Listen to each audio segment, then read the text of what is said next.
ونشهد أن لا إله إلا الله وحده لا شريك له ونشهد أن سيدنا وسندنا وحبيبنا ومولانا محمدا عبده ورسوله الذي أرسله بالحق بشيرا ونذيرا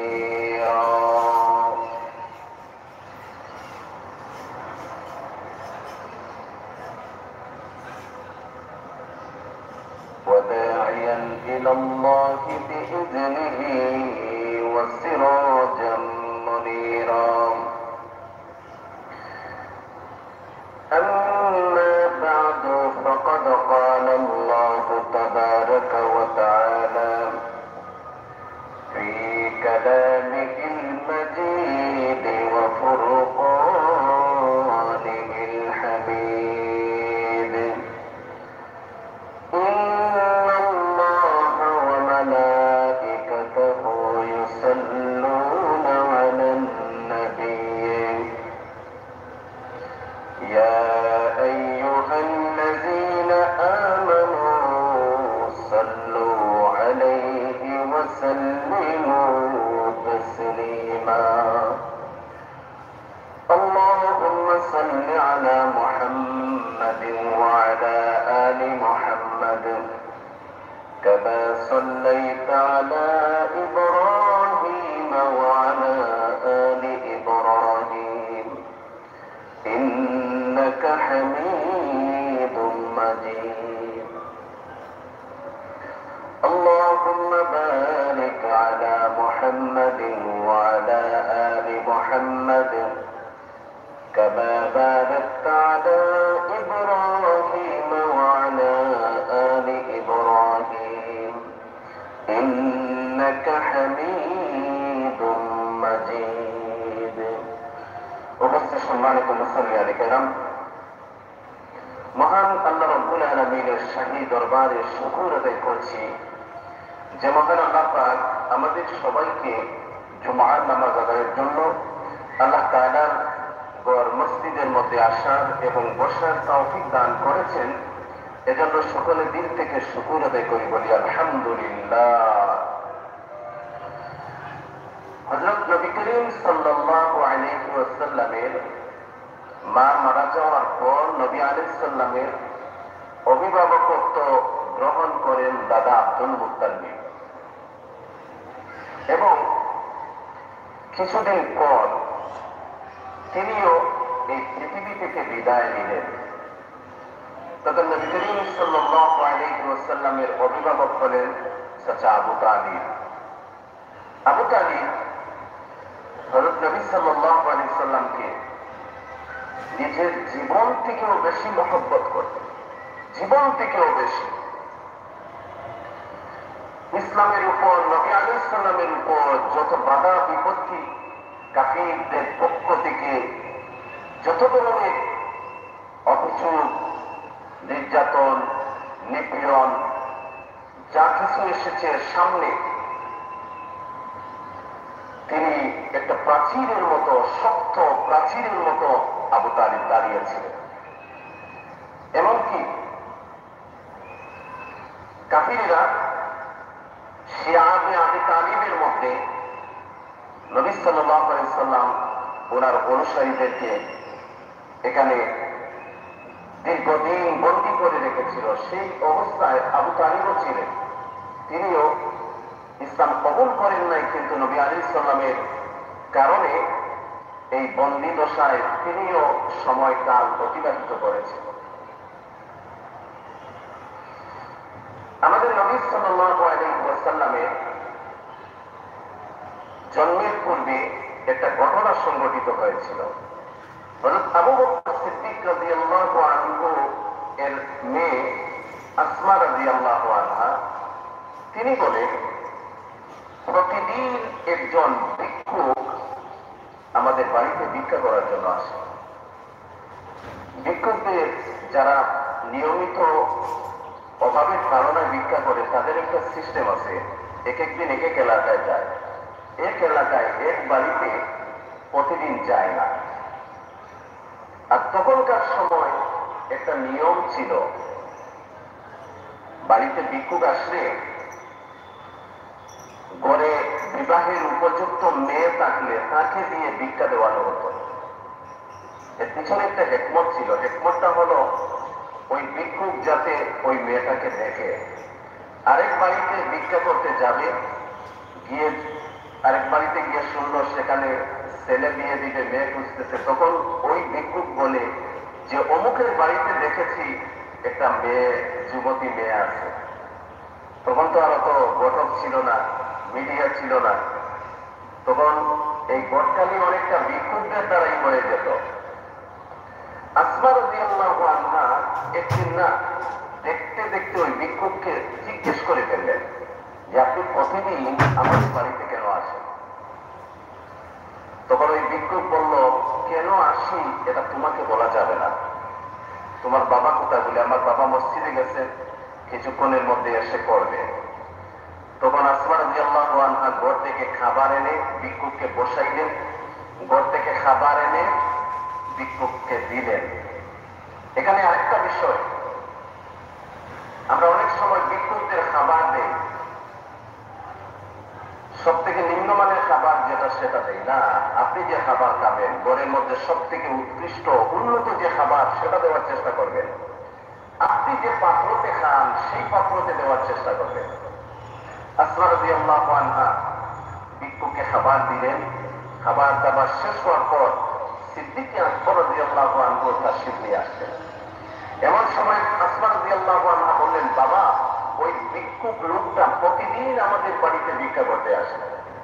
আমি জিজ্ঞেস করলাম, আপনি প্রতিদিন আমাদের বাড়িতে কেন আসেন?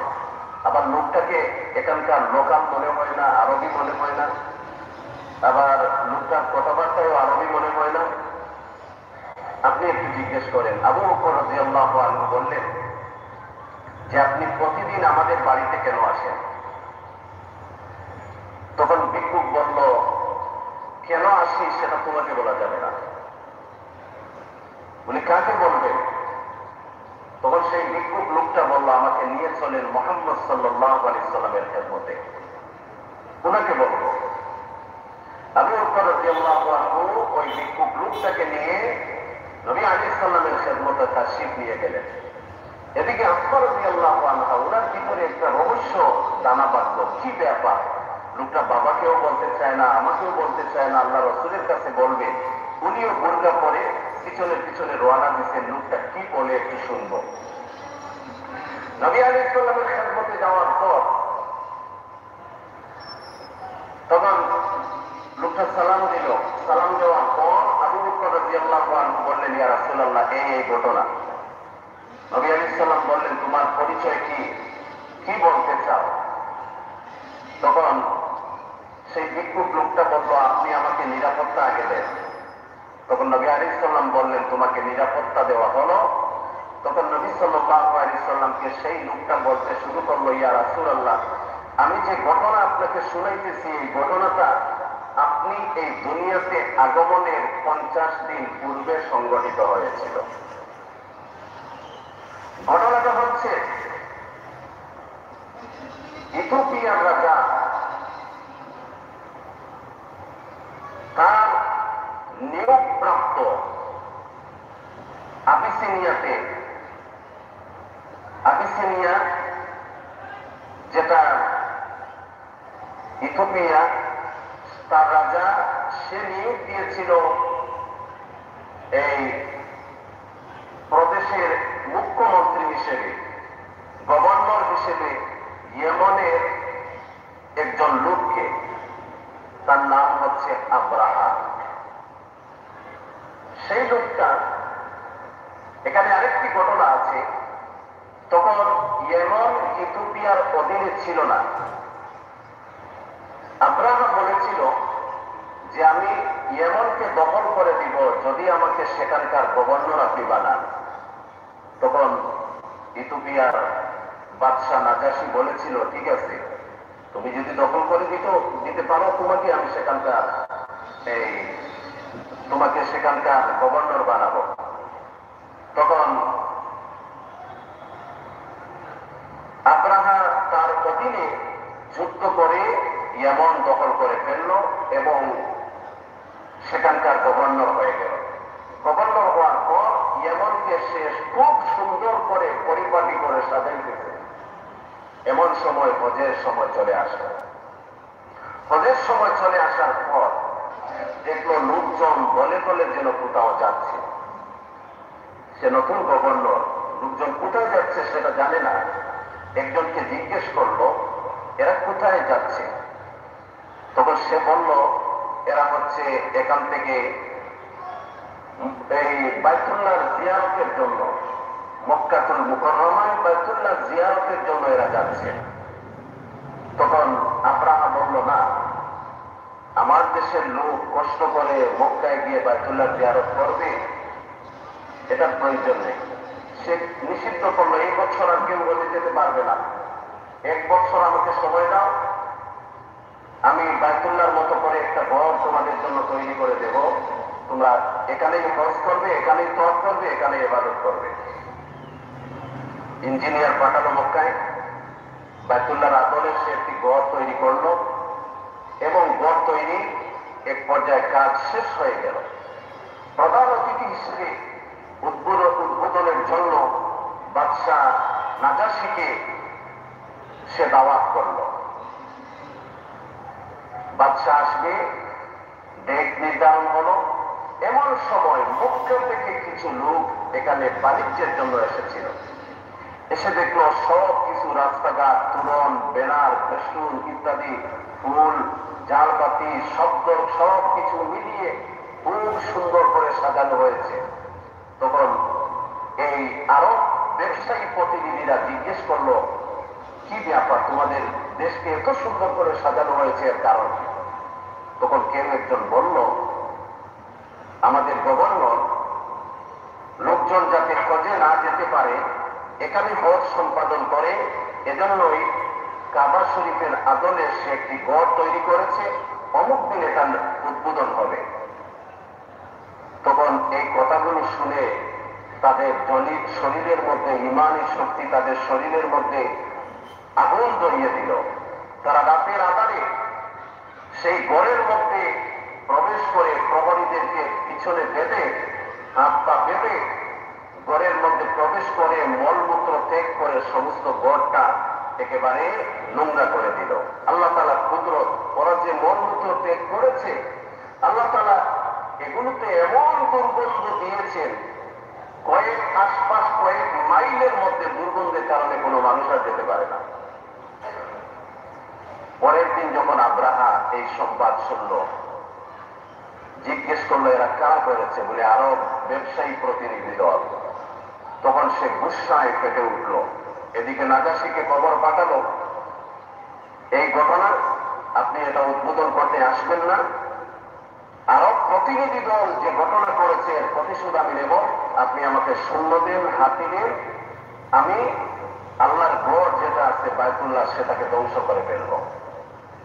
সে বিশাল সৈন্যদল তৈরি করলো, বিশাল একটি হস্তি বাহিনী তৈরি করলো। এটা নিয়ে আল্লাহর ঘর ভাঙার উদ্দেশ্য, ধ্বংস করার উদ্দেশ্য আব্রাহা রওনা দিল। এই সংবাদ যখন ছড়িয়ে পড়ল, ইমানদার লোকেরা বাধা দেওয়ার চেষ্টা করল, কিন্তু দেখা গেল আব্রাহাকে বাধা দিয়ে আটকানো সম্ভব নয়। তাই তারা যে আব্রাহার বাহিনী যে রাস্তা দিয়ে যাবে সেই রাস্তায় হাজার হাজার যুবক শুয়ে পড়ল।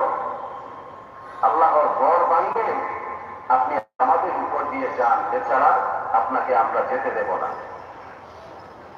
আব্রাহা নির্দেশ করলো এই যুবকদের উপর দিয়ে চলো। হস্তি বাহিনী যখন যুবকদেরকে মেরে পিষে মাটির সাথে মিশিয়ে সামনের দিকে অগ্রসর হতে লাগলো, তখন এখানকার ইয়ামনের রাজধানী সানাআর সব থেকে বড় পাদ্রী যিনি ছিলেন তিনি বললেন লাশগুলো নিয়ে গির্জায় চলে আসে। লাশগুলো সামনে রেখে লোকজন আল্লাহর দরবারে কান্নাকাটি শুরু করলো। আর ওরা আল্লাহর কাছে ফরিয়াদ করলো, রব্বুল আলামিন আব্রাহা তোমার ঘর ভাঙ্গার জন্য রওনা দিয়েছে। আল্লাহ, আমরা বাধা দিয়েছি, আমাদের ক্ষমতা যতটুকু ছিল আমরা তাকে আটকাতে পারি নাই। রব্বুল আলামিন তোমার ঘরকে তুমি হেফাজত করিও, তুমি রক্ষা করিও। এই বলে পাদ্রী এবং লোকজন খুব বেশি অনুনয় বিনয় করে, কান্নাকাটি করে, হাজার হাজার লাশ সামনে। মানুষের মনের অবস্থা কি? কান্নাকাটি করে ফরিয়াদ করতেছেন, দোয়া করতেছেন। এমন সময় পাদ্রী দুয়ার মধ্যে হঠাৎ করে দোয়া স্টপ করে দিল। দুয়ার শেষ করার, দুয়ার একটা ব্যালেন্স আছে না, শেষ করার একটা সিস্টেম আছে, কোন সিস্টেম নেই। হঠাৎ করে দোয়া করতেছেন, হঠাৎ দোয়া স্টপ। আরেকজন পাদ্রী জিজ্ঞেস করলেন, আপনি হঠাৎ দোয়া শেষ করে ফেললেন, কারণ? তখন ওই পাদ্রী বলেন, এই মুহূর্তে আল্লাহ তাআলা আমার কাছে ইলহাম পাঠিয়েছেন। ওহি আসে নবীদের কাছে, আল্লাহর মাহবুব বান্দাদের কাছে আসে ইলহাম। এই মুহূর্তে আমার কাছে আল্লাহ ইলহাম পাঠিয়েছেন, ওনার ঘর উনি হেফাজত করবেন। এই সংবাদ শোনার পর আরেকজন পাদ্রী, ওনার নাম ছিল আমের, উনি বলেন, আল্লাহর ঘরকে আল্লাহ কিভাবে হেফাজত করেন এটা দেখার জন্য আমি খুব দ্রুতগামী একটা ঘোড়ার পিঠে সওয়ার হয়ে আব্রাহা বাহিনীর আগেই আমি মক্কাতে পৌঁছে গেলাম। এদিকে আব্রাহা বাহিনী যখন মক্কায় পৌঁছালো, মক্কায় পৌঁছার পর মুজদলিফা এবং মিনা এর মধ্যবর্তীকালে একটা জায়গা, এর মধ্যবর্তী একটা জায়গা, এটা মিনার অংশ নয়, মুজদলিফার অংশ নয়। এই জায়গার মধ্যে সাইনবোর্ডে লেখা আছে, এখানে দাঁড়াবেন না, এখানে দ্রুত চলুন। এই জায়গার মধ্যে আল্লাহর আযাব, আব্রাহা বাহিনী, বস্তি বাহিনীকে ধ্বংস করা হয়েছে। কাজেই আল্লাহর আযাব গজবের জায়গা, এখানে দাঁড়ানো নিয়ম নেই। এই জায়গাটা মিনারও অংশ নয়, মুজদলিফার অংশ নয়, এর মধ্যবর্তী জায়গা। এখানে আসার পর চতুর্দিকে পাহাড়, ওরা রাস্তা খুঁজে পায় না, সেদিকে যায় পাহাড়, রাস্তা খুঁজে পায় না। এইভাবে কয়েকদিন যাওয়ার পর সেনাপতি বলল আব্রাহাকে যে আমাদের যে রসদ সামগ্রী ছিল সেগুলো তো শেষ পর্যায়ে, এখন কি করব? আব্রাহা নির্দেশ দিল, আশপাশ খুঁজো, যদি কোন জীব জন্তু পশু পাওয়া যায় ধরো, জবাই করো, খাও। ওরা আশপাশ পশু তালাশের জন্য বের হয়েছে, গিয়ে পাইল কয়েকটি উট, কয়েকটি ছাগল, ধরে নিয়ে আসে। আরেকজন বলল, এগুলো ধরে নিয়ে যাচ্ছ, জানো এগুলো কার? বলে কার? বাইতুল্লাহর মুতাল্লি আব্দুল মুত্তালিবের, সাবধানে নিয়ে যাও। বলে তাই? আব্দুল মুত্তালিবের, বাইতুল্লাহর মুতাল্লি, তাইলে তো আমরা জায়গা মতো হাত দিয়েছি। ওরা ধরে নিয়ে আসলো। এদিকে আব্দুল মুত্তালিব যখন এই সংবাদ পাইলেন, সংবাদ পাওয়ার পর তিনি আসলেন, আব্রাহা উনাকে খুব সম্মান জানালো। সম্মান জানিয়ে বলল, আমি যে উদ্দেশ্য এসেছি নিশ্চয় আপনি জেনে গেছেন। বলে হ্যাঁ, জেনে গেছেন। বলে আপনি শুধু বাইতুল্লাহ ভাঙবেন না, এর কাছেই আছে আমার ঘর, ওইটাও ভাঙবেন? বলে না, শুধু বাইতুল্লাহ ভাঙবো। তাহলে ঠিক আছে, আপনি আপনি যে উদ্দেশ্যে এসেছেন, আপনার উদ্দেশ্য আপনি কাজ করেন, উদ্দেশ্য মতো কাজ করেন। আমার কিছু উট এবং ছাগল আপনার লোকজন ধরে নিয়ে এসেছে, দয়া করে এগুলো ফিরত দেন। আব্রাহা আশ্চর্য হয়ে গেল, বাইতুল্লাহর মুতাল্লি, বাইতুল্লাহর ব্যাপারে আমাকে কোনো প্রশ্ন করে না। তারপর ও বলেই ফেলল, আমি যে বাইতুল্লাহ ভাঙার জন্য এসেছি এটা তো তুমি নিশ্চয় জানো, এই ব্যাপারে দেখে তুমি কোনো কথা বলো না। তখন আব্দুল মুত্তালিব জবাব দিলেন, আমি হচ্ছি উট এবং ছাগলের মালিক, এজন্য নিতে এসেছি। আর বাইতুল্লাহর মালিক আমি না, বাইতুল্লাহর মালিক আর একজন আছেন, যিনি বাইতুল্লাহর মালিক, উনি বাইতুল্লাহকে রক্ষা করবেন। উনি উট এবং ঘোড়া নিয়ে সেগুলো বাড়িতে রেখে তাড়াতাড়ি তিনি বাইতুল্লাহর মধ্যে চলে গেলেন, গিয়ে বাইতুল্লাহকে তোয়াফ করলেন। তোয়াফ করার পর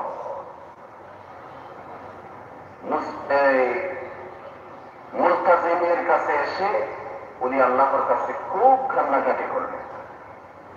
আল্লাহ, আব্রাহা হস্তি বাহিনী নিয়ে তোমার ঘর ধ্বংস করার জন্য এসেছে, ওর সাথে মোকাবিলার করার ক্ষমতা আমাদের নেই। মাবুদ, তোমার ঘরকে তুমি হেফাজতে রাখবে। আশপাশ এই দোয়া করে আল্লাহ আব্দুল মুত্তালিবকে ইলহাম পৌঁছালেন যে আমার ঘরকে আমি হেফাজতে রাখবো। এদিকে ওই ইয়ামন থেকে আরেকজন পাদ্রী এসেছেন আসের। তারপর আব্দুল মুত্তালিব আশপাশ যত লোক ছিলেন সবাইকে বাইতুল্লাহ এবং হরম খালি করে দেওয়ার নির্দেশ দিয়ে উনি জাবালে আবু কুবাইসের উপরে চলে গেলেন। জাবালে আবু কুবাইস বর্তমানে যে অবস্থায় আছে তখন সেটা আরো উঁচু ছিল। এটা বর্তমানে কেটে বাদশার বাড়ি তৈরি করা হয়েছে, তারপর আরো কেটে কেটে দিন দিন ছোট করা হচ্ছে। জাবালে আবু কুবাইসের উপরে একটি গুহা ছিল, এখানে 2-3 জন মানুষ কোনায় আসে সেখানে প্রবেশ করে থাকতে পারত। এত বড় একটা গুহা ছিল।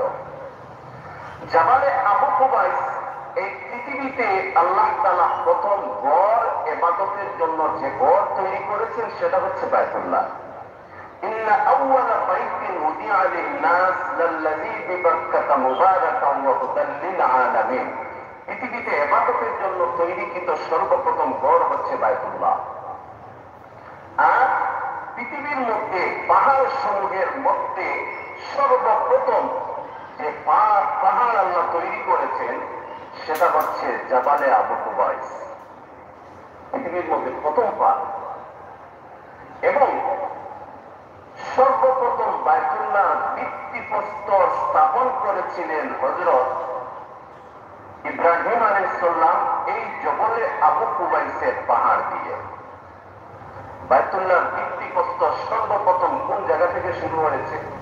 এই জায়গাটা হচ্ছে, আপনি যদি বাইতুল্লাহর দরওয়াজার সামনে দাঁড়ান তাহলে আপনার হাতের বামে হচ্ছে হজরে আসওয়াদ এবং ডানে ছোট্ট ছোট্ট একটু গাঢ় অরেঞ্জ কালারের মতো কয়েকটা টাইলসের টুকরা লাগানো একটা এরিয়া আছে, একটা বড় একটা টাইলসের মতো আছে।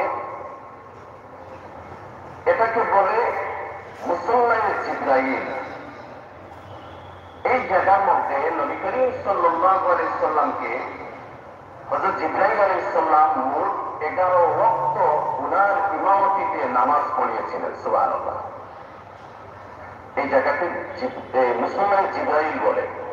এবং যেই জায়গাটায় মুসল্লায়ে জিবরাইল, ওই জায়গা থেকে বাইতুল্লাহ ভিত্তিপ্রস্তর সর্বপ্রথম এখান থেকেই বাইতুল্লাহ ভিত্তি এখানে স্থাপন করেছিলেন। গত সপ্তাহে হজরে আসওয়াদ জমজমের কথা, জমজম কূপের কথা আলোচনা করেছিলাম। জমজম কূপটা হচ্ছে মুসল্লায়ে জিবরাইল থেকে মাত্র ৬৬ গজ সোজা পিছনে, মুসল্লায়ে জিবরাইলের সোজা পিছনে ৬৬ গজ, এখান থেকে হচ্ছে এই জমজম কূপটা। আর জবলে আবু কুবাইস তার আরেকটি ইতিহাস হচ্ছে নূহ আলাইহিস সালামের প্লাবনের সময় হজরে আসওয়াদ পাথরকে জিবরাইল আলাইহিস সালাম এই জবলে আবু কুবাইসের মধ্যে লুকিয়ে রেখেছিলেন। তারপর ইব্রাহিম আলাইহিস সালাম যখন বাইতুল্লাহ শরীফ নির্মাণ করেন, নির্মাণের পর তারপর জিবরাইল আলাইহিস সালাম নিজে সেই হজরে আসওয়াদ পাথরটা বাহির করে দেন এবং ইব্রাহিম আলাইহিস সালাম সেটাকে বাইতুল্লাহর মধ্যে স্থাপন করেন। জবলে আবু কুবাইসের আরেকটি ইতিহাস হচ্ছে নবী করিম সাল্লাল্লাহু আলাইহি সাল্লামের আঙ্গুলের ইশারায় আকাশের চাঁদ বিখণ্ডিত হয়েছিল। এই ঘটনা আপনারা জানেন। এই ঘটনাটা সংঘটিত হয়েছে জবলে আবু কুবাইসের সামনে। এই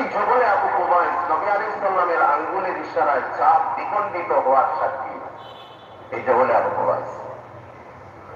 তো জবলে আবু কুবাইসের যখন আব্দুল মুত্তালিব গেলেন, যাওয়ার পর তিনি সেই গুহার মধ্যে প্রবেশ করবেন, এমন সময় সেখানে দেখেন আরেকজন লোক। জিজ্ঞেস করলেন, মান আনতা, তুমি কে? সে বলে, মান আনতা, আপনি কে? তখন তিনি বলেন, আমি হচ্ছি আব্দুল মুত্তালিব, বাইতুল্লাহর মুতাল্লি। তুমি কে? তখন তিনি বললেন, আমি আমির, ইয়ামান থেকে এসেছি। আর এই ঘটনা, সম্পূর্ণ ঘটনা তিনি বললেন, আল্লাহ তাআলা কিভাবে ওনার গড় রক্ষা করেন সেটা সচক্ষে দেখার জন্য আমি এসেছি। কি দেখেছ? বলে, আমি তো এখানে আসা 2 দিন হয়ে গেল। প্রতিদিন প্রথম দিন দেখলাম যখন রাত গভীর হয়, আরব সাগর থেকে ঝাঁকে ঝাঁকে পাখির দল নাম উঠে, তারপর বাইতুল্লাহ তাওয়াফ করে আবার চলে যায়। গত রাত্রেও সেম ঘটনা দেখলাম। আব্দুল মুত্তালিব বলেন, তাহলে আজকে 3 নম্বর রাত, আজকেই অ্যাকশন শুরু হবে।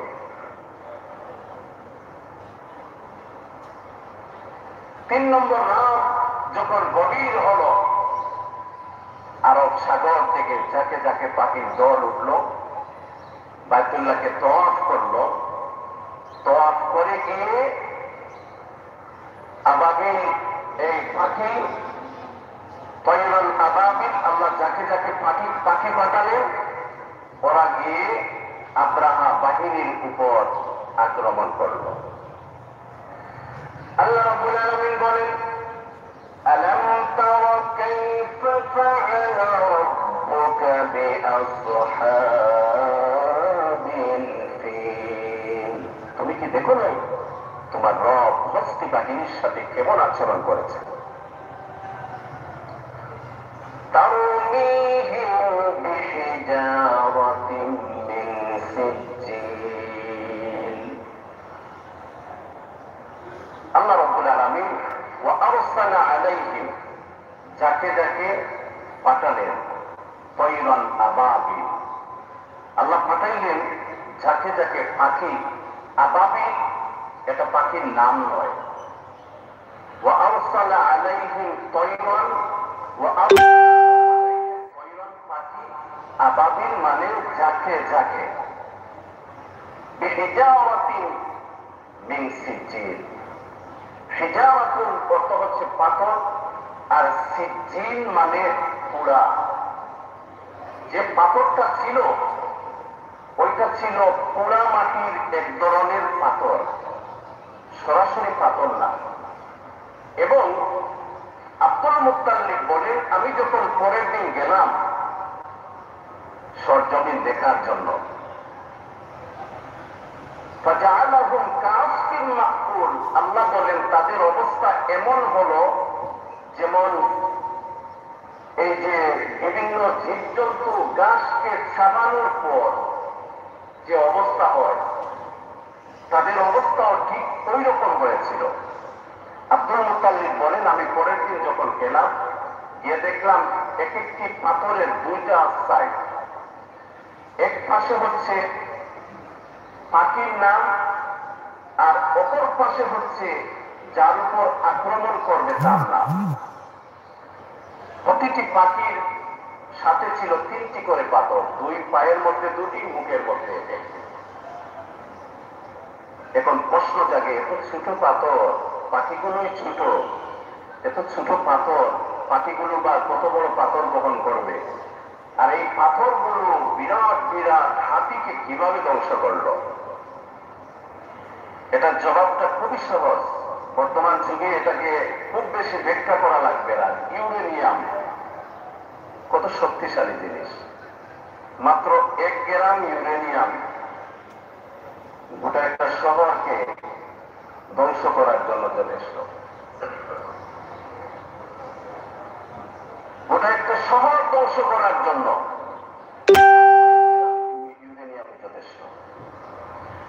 তো আল্লাহ রাব্বুল আলামিন যিনি ইউরেনিয়াম সৃষ্টি করেছেন, উনি জানেন কোন ধরনের ধাতু সেই পাথরে তিনি দিয়েছিলেন। আল্লাহ রাব্বুল আলামিন, এখন প্রশ্ন জাগে ওই পোড়ামাটির পাথরগুলো পাখিরা পেয়েছিল কোথায়? আল্লাহ রাব্বুল আলামিন নিজে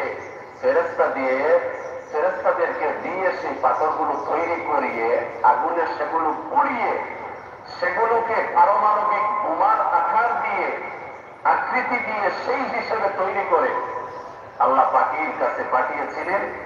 প্রতিটি পাথরে কোন পাখি বহন করবে, পাখির নাম, ওই আক্রমণটা কার উপর করবে, কোন হাতির উপর, কোন মানুষের উপর, কারো নাম লিপিবদ্ধ ছিল। তারপর ওই যে ঘটনাটার সূত্রপাত, ওই যে ভিক্ষুক আবু বকর রাদিয়াল্লাহু আনহুর বাড়িতে এসেছিল, সেই ভিক্ষুকটা বলল, আমি ছিলাম সেই দলের মধ্যে একজন, সব থেকে বড় হাতি, এটার নাম হচ্ছে মাহমুদ হাতি। এই মাহমুদ হাতি ড্রাইভার ছিলাম আমি, এবং এই হাতিটা বাদশা নাজাশী নিজে ব্যবহার করতেন। সেই হাতির ড্রাইভার ছিলাম আমি। তারপর আমরা প্রথমে যখন রওনা হয়েছিলাম, আব্রাহা যে আপনার ঘর বাইতুল্লাহকে ধ্বংস করার জন্য আসতেছে, এটা আমরা বুঝতে পারিনি। তার পরবর্তীতে যখন আমরা বুঝতে পেরেছিলাম, তখন আমি আল্লাহর দরবারে তওবা করেছিলাম, আল্লাহ, আমি যদি আজ জানতাম তাহলে আমার জীবন চলে গেলেও আমি আসতাম না। মাবুদ আল্লাহ, তুমি আমারে রক্ষা করো। তারপর আক্রমণ শুরু হয়েছে, এতটুকুই আমি বলতে পারি। তারপর যখন আমার জ্ঞান ফিরল, জ্ঞান ফিরার পর আমি নিজেকে আবিষ্কার করলাম জবলে আবু কুবাইসের উপরে। তারপর দেখলাম আমার একটা হাত নাই, আমার একটা পা নাই, আর বাকি আমার সাথী সঙ্গীরা, তাদের কোনো খবর নাই। এই ঘটনাটা নবী আলাইহিস সালাম এই পৃথিবীতে আসার 50 দিন আগে সংঘটিত হয়েছিল, এবং সেই মাহমুদ হাতির যিনি ড্রাইভার ছিলেন উনি নিজে বর্ণনা করে, এবং নবী আলাইহিস সালাতু ওয়াস সালামকে আল্লাহ কুরআনুল কারীমের সূরাতুল ফিল নাযিল করে জানিয়ে দিলেন। এই ঘটনা নবী আলাইহিস সালাম জন্মের মাত্র 50 দিন আগে সংঘটিত হয়েছিল। এই ঘটনাটাও নবী আলাইহিস সালাম এই পৃথিবীতে আসা পূর্বে অনেকগুলো ঘটনা সংঘটিত হয়েছিল মুআজিজা হিসেবে। তার মধ্যে থেকে এই আসহাবে ফিলের ঘটনাটা অন্যতম। তারপর হযরত নবী আলাইহিস সালাম চাচা আবু তালিবের কাছে থেকে তিনি বড় হতে লাগলেন। হযরত নবী করিম সাল্লাল্লাহু আলাইহি ওয়াসাল্লাম ছোট অবস্থায় থেকে আরবের মানুষের এই নির্লজ্জতা, তাদের বেহায়াপনা, তাদের ঈমানহীনতা, এই সব কিছু নবী আলাইহিস সালামকে অত্যন্ত ব্যথিত করত। তারপর তিনি আরো যখন বড় হলেন, একবার চাচা আবু তালিবের সাথে তিনি সিরিয়ায় ব্যবসার উদ্দেশ্য তিনি সফর করেছিলেন। তারপর আরো কিছু যখন বড় হলেন, নবী আলাইহিস সালামের এর মধ্যে নবী আলাইহিস সালামের বিশ্বস্ততা, সত্যবাদিতা, আমানতকারিতা এবং উনার চরিত্রের যে প্রশংসা লোকমুখে আস্তে আস্তে আস্তে আস্তে আস্তে আস্তে প্রচার হতে লাগলো। যখন নবী করিম সাল্লাল্লাহু আলাইহি ওয়াসাল্লাম 36 বছর বয়সে পদার্পণ করলেন, তখন হযরত খাদিজাতুল কুবরা রাদিয়াল্লাহু আনহা, তিনিও কুরাইশ বংশের একজন মহিলা, অত্যন্ত সম্ভ্রান্ত, এবং ইসলাম পূর্ব যুগে ওনার উপাধি ছিল তাহেরা, মানে পবিত্র একজন রমণী ওনার উপাধি ছিল। তিনি যেমন ধনী ছিলেন, তেমন রূপবতী ছিলেন, তেমন তিনি গুণবতী ছিলেন। উনি মহিলা মানুষ, ওনার বাবাও নেই। নবী আলাইহিস সালামের সাথে বিবাহ হওয়ার আগে ওনার আরো 2 বার বিবাহ হয়েছিল। দুই স্বামী দুনিয়া থেকে বিদায় নিয়েছেন, তো ওনার স্বামীও নেই। আর ব্যবসা বাণিজ্য সিরিয়ায় 2 বার সফর করতেন বাণিজ্য কাফেলা, একবার শীতের সময়, একবার গরমের সময়।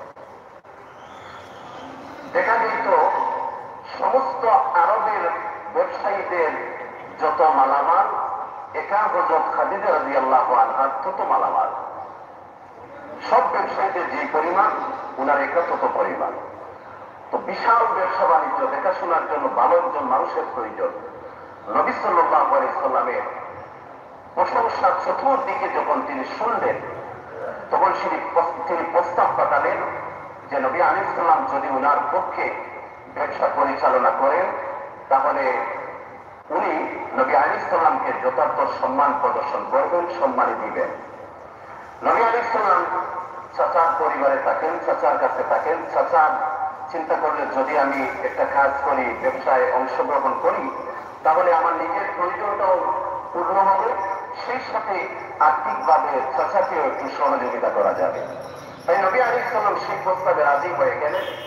খুব অল্প দিনে নবী করিম সাল্লাল্লাহু আলাইহি সাল্লাম সিরিয়ায় খাদিজা রাদিয়াল্লাহু আনহার ব্যবসায়ী পণ্য, ব্যবসায়ী মালামাল নিয়ে সেগুলো বিক্রি করে ফিরে আসলেন। এই পর্যন্ত খাদিজা রাদিয়াল্লাহু আনহা যত ব্যবসা পরিচালনা করেছেন, সব থেকে বেশি মুনাফা অর্জন হয়েছে নবী আলাইহিস সালামের হাতে। এটা শুনে খাদিজা রাদিয়াল্লাহু আনহা খুবই খুশি হলেন, আর নবী আলাইহিস সালামের সহকারী হিসেবে খেদমত করার জন্য উনার বিশ্বস্ত গোলাম মাইসারাকে সামনে দিয়েছিলেন, সঙ্গে দিয়েছিলেন। মাইসারা এই ব্যবসায় যাওয়ার পথে, আসার পথে অনেক অলৌকিক ঘটনা সংঘটিত হয়েছিল। যেমন এক জায়গার মধ্যে যাত্রা বিরতি করেছেন, একটা গাছের ছায়ার মধ্যে। সমস্ত লোকজন ছায়ার মধ্যে অংশ নিয়েছে। নবী আলাইহিস সালাম ছায়াতে স্থান না পেয়ে উনি রুদ্রের মধ্যেই বসছেন। এমন সময় আকাশ থেকে একটা মেঘ খণ্ড এসে নবী আলাইহিস সালামকে ছায়া দিতে শুরু করলো। তারপর হযরত নবী করিম সাল্লাল্লাহু আলাইহি সাল্লাম ব্যবসা থেকে যখন ফিরে আসতেছিলেন খাদিজা রাদিয়াল্লাহু আনহার কাছে, খাদিজা রাদিয়াল্লাহু আনহা তিনি নিজে স্বচক্ষে দেখেছেন নবী করিম সাল্লাল্লাহু আলাইহি সাল্লামকে মেঘমালা ছায়া দিতেছে। উনার ইতিপূর্বে আমানতদারি, বিশ্বস্ততা, সত্যবাদিতা, উনার সচ্চরিত্রের প্রশংসা শুনে এবং উনার বিশ্বস্ত কৃতদাস মাইসারার মুখে এই সফরের অলৌকিক ঘটনাগুলো শুনে এবং তিনি নিজে স্বচক্ষে যে সমস্ত অলৌকিক ঘটনা দেখেছেন, সবগুলো নিয়ে তিনি নিজের মধ্যে একটা ব্যাখ্যা বিশ্লেষণ করে এই সিদ্ধান্তে উপনীত হলেন যে উনি কোনো সাধারণ মানুষ নন। কাজেই ওনাকে যদি আমি স্বামী হিসেবে গ্রহণ করি, তাহলে আমি নিজেকে ধন্য মনে করব।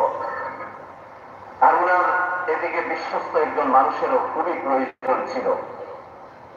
তাই তিনি নিজেই নবী করিম সাল্লাল্লাহু আলাইহি সাল্লামের চাচা আবু তালিবের কাছে বিবাহের প্রস্তাব পাঠালেন।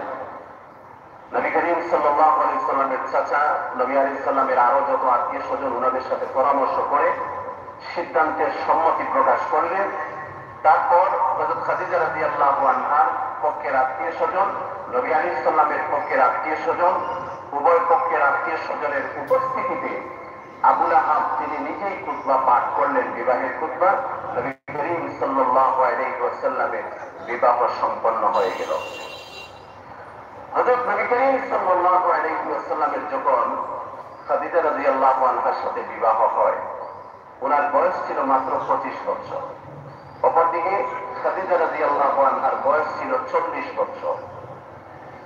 নবী করিম সাল্লাল্লাহু আলাইহি ওয়াসাল্লামের 4 মেয়ে, যায়েনব, রুকাইয়া, উম্মে কুলসুম এবং ছোট মেয়ে হচ্ছেন জান্নাতি মহিলাদের সর্দার হযরত ফাতেমাতুজ জাহরা রাদিয়াল্লাহু আনহা।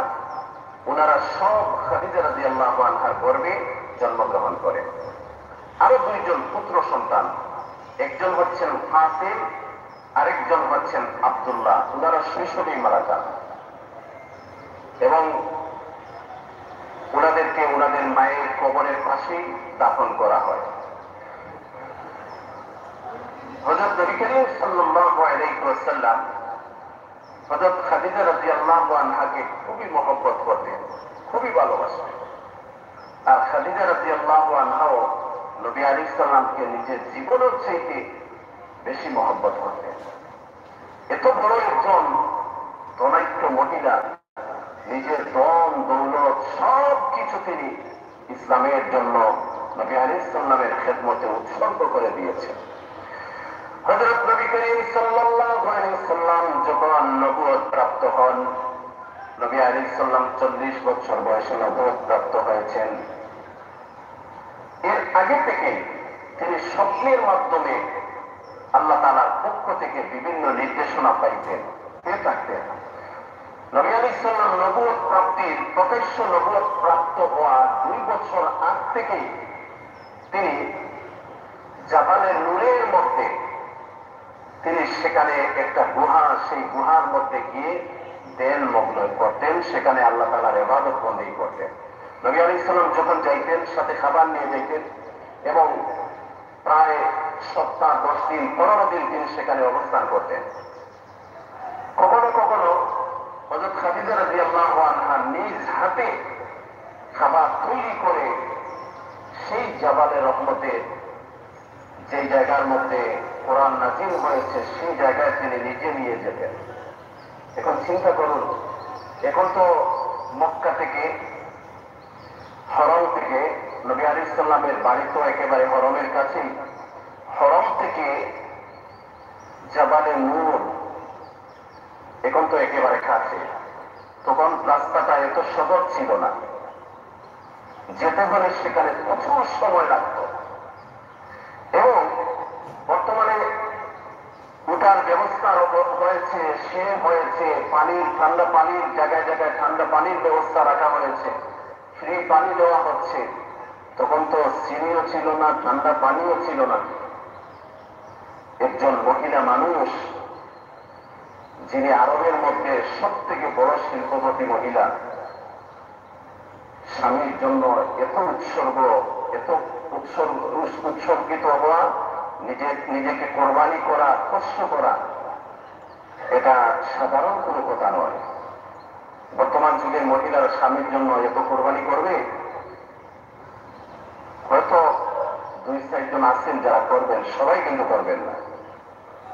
নবী করিম সাল্লাল্লাহু আলাইহি ওয়াসাল্লাম সেখানে যেতেন,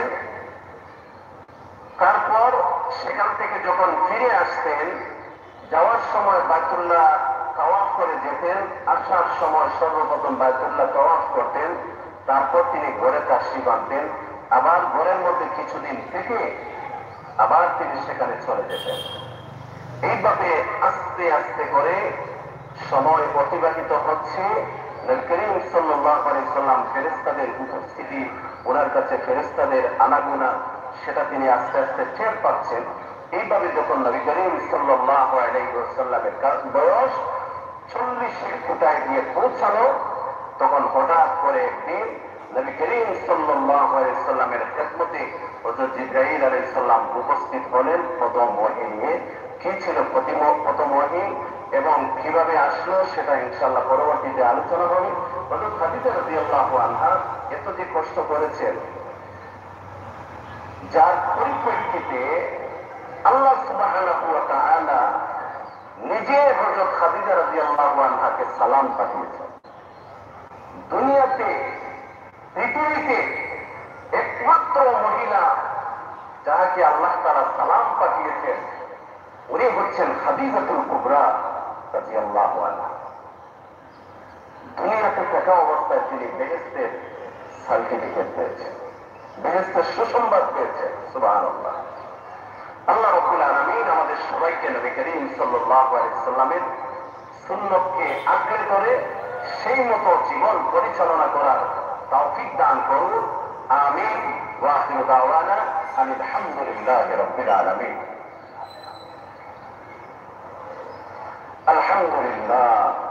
আলহামদুলিল্লাহি রাব্বিল আলামিন। والعاقبة للمتقين والصلاة والسلام على سيد المرسلين وعلى آله وأصحابه أجمعين. ربنا ظلمنا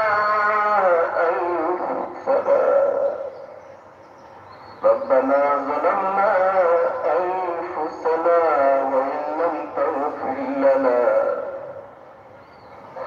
وإن لم تغفر لنا وترحمنا لنكونن من الخاسرين.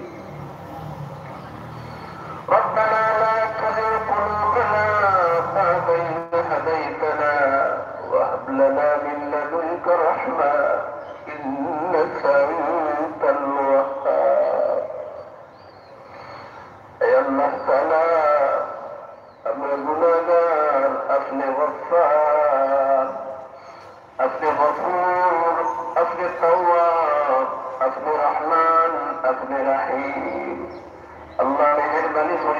সমস্ত জিন্দগির গুনাহ খাতারে মাফ ফরমাও।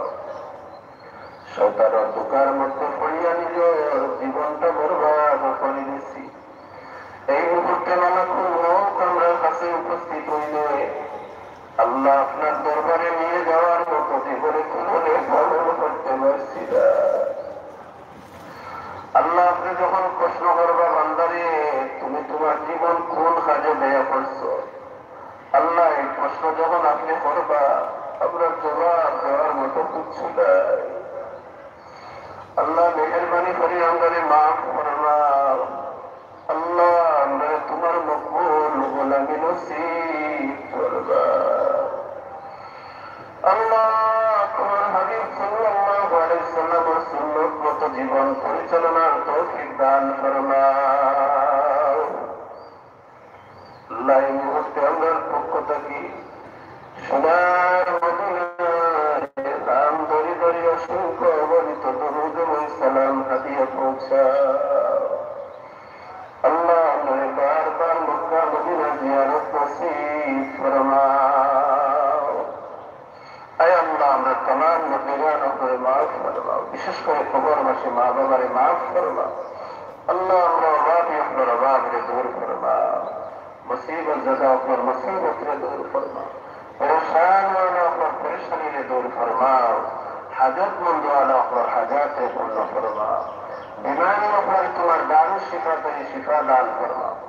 আল্লাহ আমরা হাজিরিনে মজলিসের মধ্যে অনেকেই অসুস্থ, আল্লাহ আমরার বাসার মধ্যে অনেকেই অসুস্থ, আল্লাহ তুমি শিফা দান ফরমাও। আয় আল্লাহ আমরা বিমারি আপনার শিফায়ে কামিলা আজলা নসিব ফরমাও। আয় আল্লাহ তোমার এক বান্দি অসুস্থ স্বামীর আল্লাহ আল্লাহ তোমার বান্দির সুস্থতা দান ফরমাও। আয় আল্লাহ স্বামীরে তোমার নেক হায়াত দান ফরমাও, লেখাপড়ার মধ্যে বরকত দান ফরমাও। আল্লাহ আমরা যারা বাচ্চাকে লেখাপড়া করতে আসেন লেখাপড়ার মধ্যে বরকত দান ফরমাও। বাচ্চাই করে আল্লাহ মা বাবার ফরমাবরদার বানাইয়া দেও। আয় আল্লাহ বাচ্চাই করে মা বাবার বাধ্যগত বানাইয়া দেও। আয় আল্লাহ আমরা বাচ্চাই তোর কারণে আমরা দুনিয়া আখিরাতে বেইজ্জত করাইও না। আল্লাহ আমরা বাচ্চাই তোর কারণে আমরা জাহান্নামী বানাইও না। আল্লাহ আমরা রানা বহলে আল্লাহ তুমি সিরাতে মুস্তাকিমের উপরে সাবিত কদম করবা রব্বুল আলামিন। আয় আল্লাহ तमाम দুনিয়ার মুমিন মুমিনাত করে মাফ করবা।